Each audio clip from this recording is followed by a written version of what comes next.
Hey everybody, today we're working on a Jeep. It's a Grand Cherokee. This is the body style. We're going to do a starter motor today. We have the 3.6 liter engine and we're going to get started in here in a minute. First we're going to rack up the car and take a look underneath. Alright, back to our first step. Change the starter. Let's disconnect the battery. Jeep had a lovely idea of putting it under the front passenger seat. You just move your seat all the way forward, and then you got this nice little cover that just kind of pops out from the front, and pull your cable. You just need to pull the negative cable. And on to the next step. Okay, so all the information I have, they're asking me to pull the drive shaft. I guess pull it completely out of the way, because you're going to need this area to get the starter out apparently. Looks like it might fit through this hole. I don't know, but I wouldn't be able to get my arm back up in there. Anyways, you can see one of the starter bolts right there. The other one is up there behind that. What is that? Well, that's a shift cable. That's gonna be nice. Anyways, hanging out back there, you can see that little yellow wire. That's the starter connector there. And that's where we got to get to. So this is going to be fun. The information I had told me to remove a bunch of heat shields, but it looks like somebody has already pulled them all out and not put them back in. So if you have heat shields here in the way for the catalytic converter and stuff, you need to remove those to get this point. Alright, we'll be back in a minute. Alright, I got to this point. I pulled all my bolts out of my drive shaft. I can't get it out unless I start pulling a whole bunch of other crap. So what I did was I pulled the bolts for the front carrier there. Just let it drop. It'll be fine. You obviously have to jack it up to get it back in place, but that gives enough room here to actually get your arm in. And it looks like enough space to get the starter out.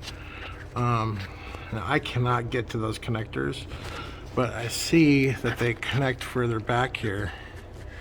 The wire harness goes up and backwards towards the back of the vehicle. So I'm just going to pull the bolts and try and wiggle it out of there and get it to swing forward. Let's see what happens.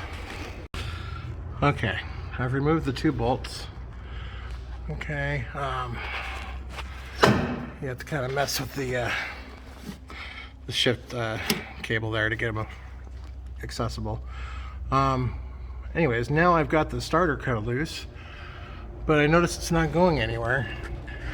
I can see right on the harness there is a like a loom holder.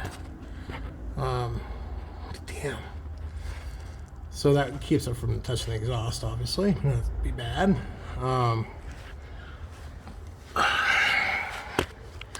It's so hard to see. There's a little better view of it. Anyways, I was feeling around on top, and there's a bolt. And it feels like a 13, so I might give that a shot. But once we get that loose, it should be able to come right out. Alright, there's a little bolt that holds the wire limb in place. You gotta take that out. There's no ifs, ands, or buts. Once I got that bolt out, I was able to drop the starter down. You see? Of course, remember we disconnected the battery. And then we're able to get to the solenoid and everything right back here.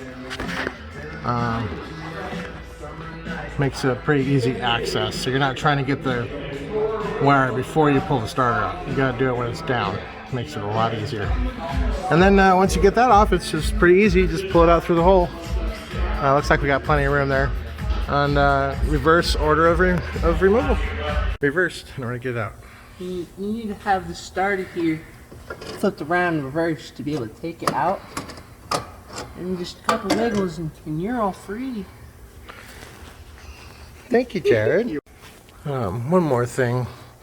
When I was taking the starter out, I had to lift the end that was towards the front of the engine. I had to lift it up. And once I angled it up enough, I was able to get it out. you can see here, I'm starting to go back in with it. Let's see if we can get this on video. Oh, it's tight in there. Yeah, I'm not gonna be able to do it one-handed. Anyways, that was the last thing that I needed to mention. Just lifting the starter up in the very front of it where it's next to the motor mount, and that'll give you room to wiggle it right out. Alright everybody, ran into a huge problem. Okay, the factory starter came out no problem with the motor mount in place. However, trying to get this aftermarket starter in, I don't have enough room because the nose of the starter is a slightly different shape and doesn't have the clearances like the factory one. So if you buy a factory starter, it'll go right in no problem. If you buy an aftermarket from O'Reilly's or AutoZone or wherever, it will not fit in there properly. So now I have to remove the motor mount and the motor mount bracket so that I can get clearance to get the goddamn starter in there now. Anyways, if you're doing this on the ground, it's gonna suck big time. If you're on a lift, it won't be so bad.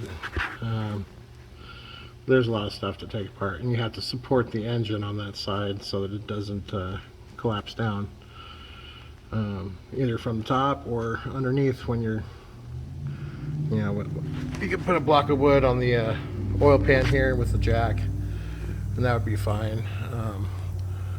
Pretty much everything I see, I'm gonna have to drop the starter back down because there's one bolt behind it, but that's gonna be a pain in the butt to put back together when the starter's in there. Anyways, that's what I found. That's where I'm at. Never ended up pulling the drive shaft, as you can see, but I just moved it over to give me clearance, so you can just leave it on at the back. Just enough room to shove my big arm up in there. Oh, what a disappointment. I was really hoping that was gonna just go right in there, but I have tried to wiggle and wiggle. Right? Alright, I was able to finally get it in. You can see I just loosened everything on the motor mount, you know, to the frame and the one sticking up through the bracket. Just completely removed those, and then I just had to remove everything. I'm holding my engine up with a pole stand, but just remove all the bolts, and then you can just shift it out of the way. You don't have to shift it much. You can see where the hole is there. This needs to be shifted back about 1 inch, which there's plenty of room to do. And then once you get that done, then you can put everything all back together again and consider it a day.